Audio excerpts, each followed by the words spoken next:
Pada suatu malam yang sunyi, seorang pemuda bernama Genta berjalan pelan menyusuri jalan setapak yang dulu sangat ia kenal.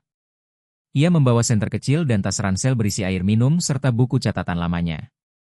Malam itu, ia punya satu tujuan, kembali ke hutan tempat masa kecilnya pernah penuh cahaya. Bukan dari lampu, tapi dari ribuan kunang-kunang yang menari di udara. Dulu, hutan itu hidup. Saat kecil, Genta dan ayahnya sering berkemah di sana. Mereka akan duduk di atas tikar, melihat cahaya kecil yang berkelap-kelip bagai bintang-bintang kecil turun dari langit. Tapi sudah bertahun-tahun berlalu. Jalan menuju hutan kini berubah. Beberapa pohon ditebang, ada bangunan baru, dan suara serangga pun tak sebanyak dulu. Sesampainya di tengah hutan, Genta mematikan senternya, berharap cahaya-cahaya kecil itu akan muncul seperti dulu. Tapi, tidak ada apa-apa. Gelap. Sepi. Ia duduk di tanah, menunduk lesu. Apa mereka benar-benar sudah tidak ada? Apa semua ini salah manusia?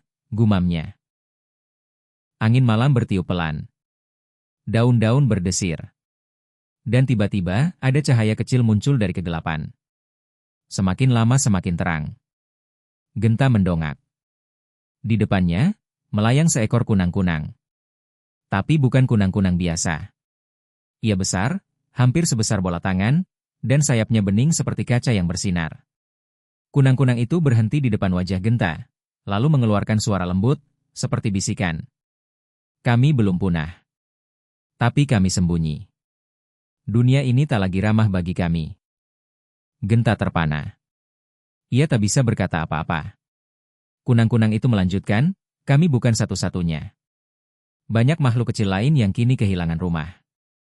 Manusia terus mengambil, tapi lupa menjaga. Genta menunduk lagi, kali ini bukan karena kecewa, tapi karena sedih dan merasa bersalah. Tapi belum terlambat, kata si kunang-kunang. Jika manusia mau belajar melihat, mendengar, dan merawat, mungkin cahaya kami bisa kembali menerangi malam. Cahaya kunang-kunang itu lalu makin terang, membentuk lingkaran lembut yang mengelilingi Genta. Hangat. Damai. Tak lama kemudian, cahaya itu menghilang. Kunang-kunang besar itu pun perlahan terbang menjauh, lalu lenyap di antara pepohonan gelap. Genta menghela napas panjang. Ia tahu ia baru saja mendapat pesan penting. Malam itu, ia pulang dengan hati yang penuh harapan. Ia menulis semua yang ia alami di buku catatannya, lalu berjanji, ia akan menjaga apa yang masih bisa dijaga. Meski kecil, ia percaya bahwa satu langkah baik dari manusia bisa membawa harapan besar bagi alam. Dan di malam-malam berikutnya, saat ia menatap langit gelap, Genta tak lagi merasa sendiri. Ia tahu, di suatu tempat, kunang-kunang masih menari, menunggu manusia berubah.